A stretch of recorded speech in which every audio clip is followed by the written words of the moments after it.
रक्षाबंधन मुहूर्त मुहूर्त अस्तु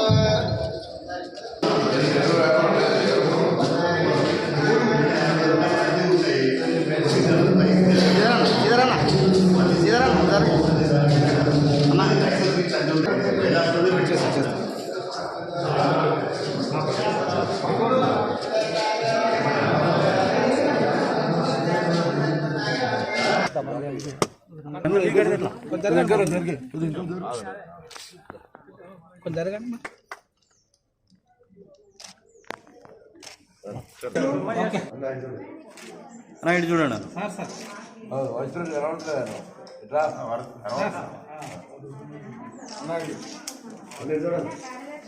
కోట్ల రూపాయలతోటి 7 కిలోమీటర్ల రోడ్డును ఈరోజు మనం శంకుస్థాపన చేసుకున్నాం.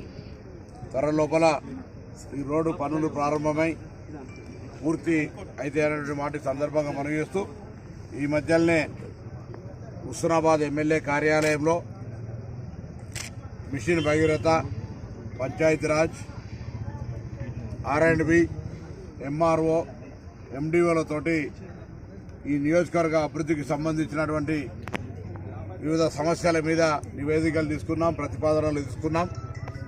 వాటన్నిటినీ సమన్వయం చేయడానికి ఒక వ్యక్తిని నియమించి అధికారులతో ఎప్పటికప్పుడు చర్చలు చేస్తూ సమస్యల పరిష్కారానికి ముందుకు పోతా ఉన్నాం. అది అందరికీ నేను అధికారులను కోరుతా ఉన్నా. మనం చేస్తున్న ఎక్సైజ్ ఏదైతే ప్రక్రియ నడుస్తూ ఉందో అది అందరూ కూడా క్షేత్రస్థాయి ముఖ్యులకు తెలిసే విధంగా చర్యలు తీసుకోమని చెప్పి కోరుతాం. ఎందుకంటే ఇప్పటికే వివిధ గ్యారంటీలకు సంబంధించి ప్రభుత్వం అప్లికేషన్ తీసుకుంది. త్రాగునీటి సమస్య ఎక్కడున్నా దయచేసి నా దృష్టికి తెమ్మని పౌరులందరినీ కోరుతాను. ఒక ప్రజాప్రతినిధులే కాదు, ఎవరున్నా త్రాగునీటి సమస్యను అత్యంత ప్రాధాన్యతగా తీసుకునే ప్రయత్నం చేస్తాం.